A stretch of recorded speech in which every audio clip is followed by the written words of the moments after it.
Lesson 16. How concentrating can fulfill your desire. It is a spiritual law that the desire to do necessarily implies the ability to do. You have all read of Aladdin's lamp, which accomplished such wonderful things. This, of course, is only a fairy story, but it illustrates the fact that man has within him the power, if he is able to use it, to gratify his every wish. If you are unable to satisfy your deepest longings, it is time you learn how to use your God-given powers. You will soon be conscious that you have latent powers within capable, when once developed, of revealing to you priceless knowledge and unlimited possibilities of success. Man should have plenty of everything, and not merely substance to live on, as so many have. All natural disease can be realized.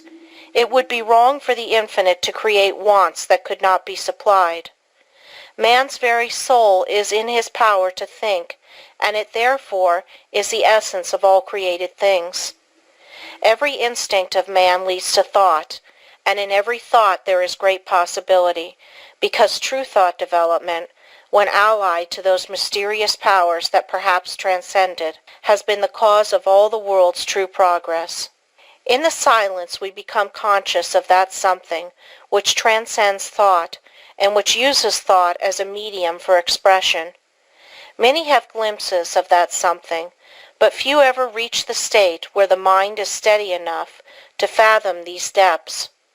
Silent, concentrated thought is more potent than spoken words, for speech distracts from the focusing power of the mind by drawing more and more attention to the without. Man must learn more and more to depend on himself, to seek more for the infinite within.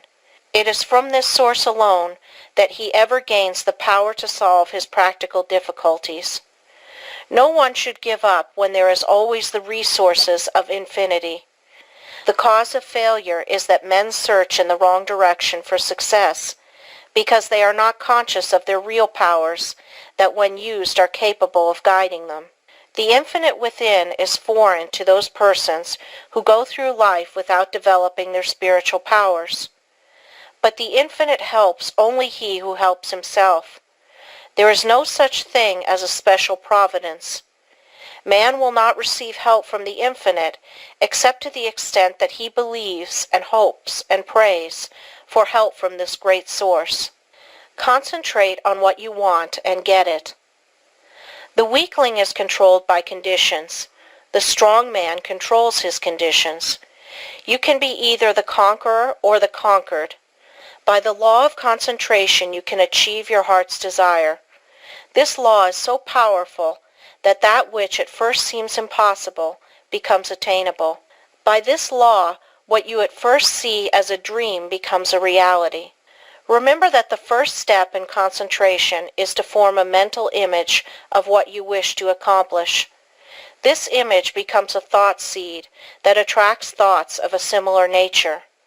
Around this thought, when it is once planted in the imagination or creative region of the mind, you group or build associated thoughts which continue to grow as long as your desire is keen enough to compel close concentration. Form the habit of thinking of something you wish to accomplish for 5 minutes each day. Shut every other thought out of consciousness. Be confident that you will succeed.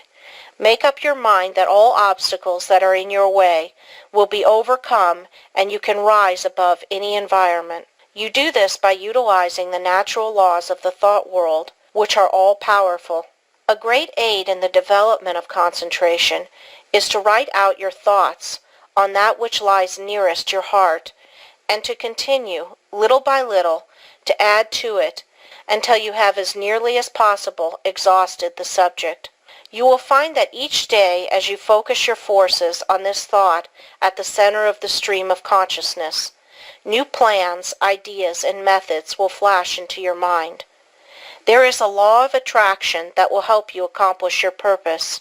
An advertiser, for instance, gets to thinking along a certain line. He has formed his own ideas, but he wants to know what others think. He starts out to seek ideas, and he soon finds plenty of books, plans, designs, etc. on the subject, although when he started he was not aware of their existence. The same thing is true in all lines. We can attract those things that will help us. Very often we seem to receive help in a miraculous way.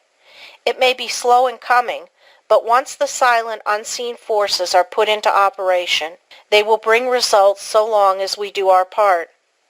They are ever present and ready to aid those who care to use them.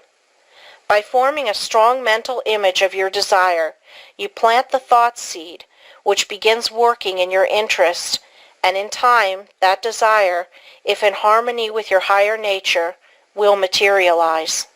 It may seem that it would be unnecessary to caution you to concentrate only upon achievement that will be good for you and work no harm to another, but there are many who forget others and their rights in their anxiety to achieve success. All good things are possible for you to have, but only as you bring out your forces into harmony with that law that requires that we mete out justice to fellow travelers as we journey along life's road. So first think over the thing wanted, and if it would be good for you to have, say, I want to do this. I am going to work to secure it. The way will be open for me. If you fully grasp the mental thought of success and hold it in the mind each day, you gradually make a pattern or mold which in time will materialize. But by all means keep free from doubt and fear, the destructive forces. Never allow these to become associated with your thoughts. At last you will create the desired conditions and receive help in many unlooked-for ways that will lift you out of the undesired environment. Life will then seem very different to you, for you will have found happiness through awakening within yourself the power to become the master of circumstances instead of their slave. To the beginner in this line of thought, some of the things stated in this book may sound strange, even absurd, but instead of condemning them, give them a trial. You will find they work out. The inventor has to work out his idea mentally before he produces it materially. The architect first sees the mental picture of the house he is to plan, and from this works out the one we see. Every object, every enterprise, must first be mentally created. I know a man that started in business with 13 cents and not $1's worth of credit. In 10 years he has built up a large and profitable business. He attributes his success to two things: belief that he would succeed and hard work. There were times when it did not look like he could weather the storm. He was being pressed by his creditors who considered him bankrupt. They would have taken 50 cents on the dollar for his notes and considered themselves lucky. But by keeping up a bold front, he got an extension of time when needed.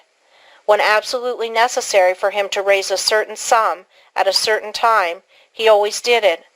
When he had heavy bills to meet, he would make up his mind that certain people that owed him would pay by a certain date, and they always did.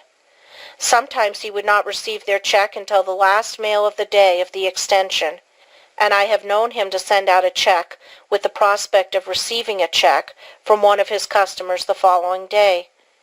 He would have no reason other than his belief in the power of affecting the mind of another by concentration of thought for expecting that check, but rarely has he been disappointed. Just put forth the necessary concentrated effort, and you will be wonderfully helped from sources unknown to you. Remember the mystical words of Jesus, the Master: "Whatsoever thing ye desire when ye pray, pray as if ye had already received, and ye shall have."